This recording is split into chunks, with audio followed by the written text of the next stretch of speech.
Hello mga mamshi, gagala na naman po kami today. Samahan niyo po kami at napakaganda ng weather today. Malamig man pero maaraw. So kasama ko ang mga bulilit ko, ang aking mga apo at dalawang anak, panganay at si Bunso. So ayan, nagtatakbuhan na, nandyan na nga kami. So yan po ang punta namin is the Rail Museum.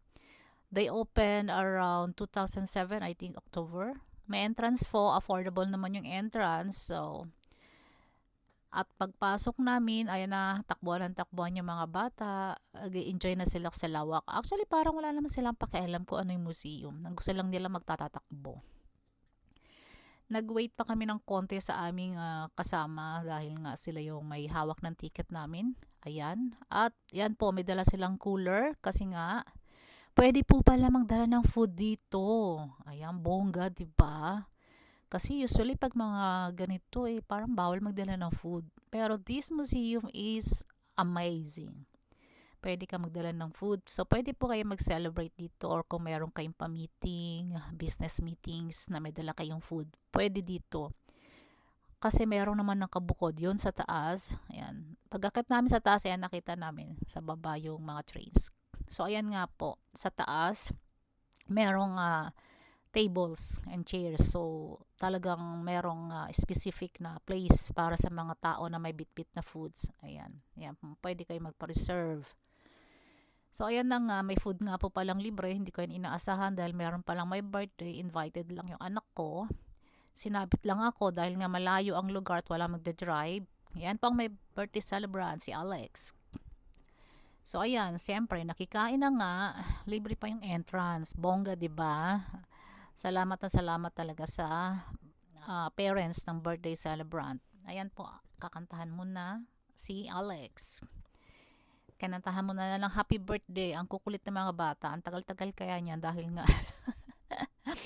ang hirap i-gather ng mga bata. Alam niyo yan.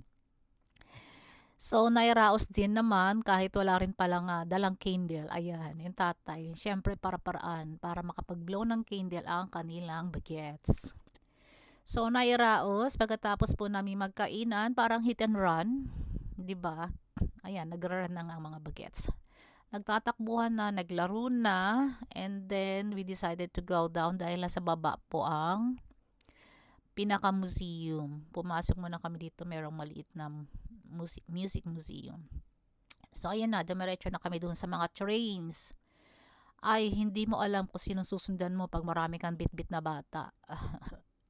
Hindi ko alam kung sino i-video ko. So, kung yung train ba o yung mga bata. Magbabantay ba ako ng mga bata or i-enjoyin ko yung train. So, ayan po, ang parang history ng train ng Japan.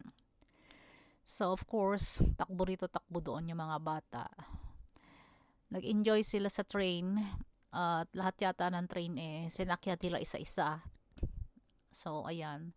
At ang hirap talagang kuhaan sila ng picture. Magsisigaw ka to get them together para mapicturean.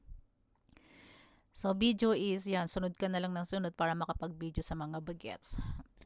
Look guys, ang gaganda ng train ng Japan. Parang na-appreciate ko pa yung mga lumang train. Kayo po, sa palagay nyo, nakarating na po ba kayo sa Japan? Enjoy nyo po ba yung, na-appreciate nyo po ba yung mga bagong train? Appreciable naman talaga. Maganda naman, pero ito kasing mga lumang train. Vintage, 'di ba? Parang ang gaganda. Well, hindi ko na naabutan yung mga train na yan. Hindi ko nga alam kung kailan yan ginawa. Actually, nakasulat naman. Kaya lang, hindi ko na nga makuhaan dahil nga sinusundan ko yung mga bata. Ang takbo ng takbo eh. Hindi ko malang na-picturean yung parang history ng train. Mayroong nakasulat naman dyan. So, at yun nga, syempre, capture the moment of this kiddo na nag enjoy sa train. Yun na lang parang ang nagawa ko. Buntot ako ng buntot sa kanila. So, ayan. Sige lang, lakad-lakayan yung birthday boy. So, ito ang cool na itong isang train na to. Kasi merong screen doon sa labas. It looks like tumatakbo yung train, but it's the video actually sa outside. Merong big screen. Malaking screen dyan. Ang galing, 'di ba? Para-paraan din tong hapon nito. Pero nahilo ako diyan, in fairness, nakakahilo. So paglabas sa mga bata, punta na naman sa ibang train, takbo-takbo. Ayan, nag-enjoy sila. And then, ito, nakakatuwa. And then, lumabas po kami. Doon po sa labas, meron pang ano eh. Merong park. So, another laro ng mga bata. May slides doon. Ayan, takbuhan. So, pagpasok pa lang namin, meron pa palang isa. Yun nga yung mga bagong train naman. Like the modern train. Yun. So, the other side kasi, yung unang pinasok namin, mga luma. So, this one is new. Ayan na. Yung bagong Tokyo, bagong station. Ayan na. And then, paglabas namin, may park. Diyan sa park, nagpa-araw kami. Ang ganda talaga ng araw. So, yung mag-bagets, nag-enjoy maglaro. Ang mga little ones, nag-slide. Ito mga hindi na masyadong little one, naghaharutan, takbuhan. Ang sarap lang pa magsdan. And then after namin dyan, the parents decide to go to the other side na merong indoor park. Yan, merong indoor na palaruan. Nandiyan sila. So at least may coffee shop kasi. So yung mga parents nagkakape, kumakain habang naghihintay sa mga bata. And then meron din po silang of course shop na makakapamili ka.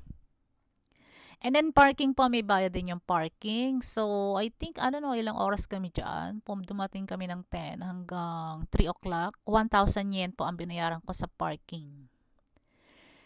So, yan po. Thank you so much for watching. And we're going back home. And we are all safe. Thank you. We enjoyed the day. Thanks for libre.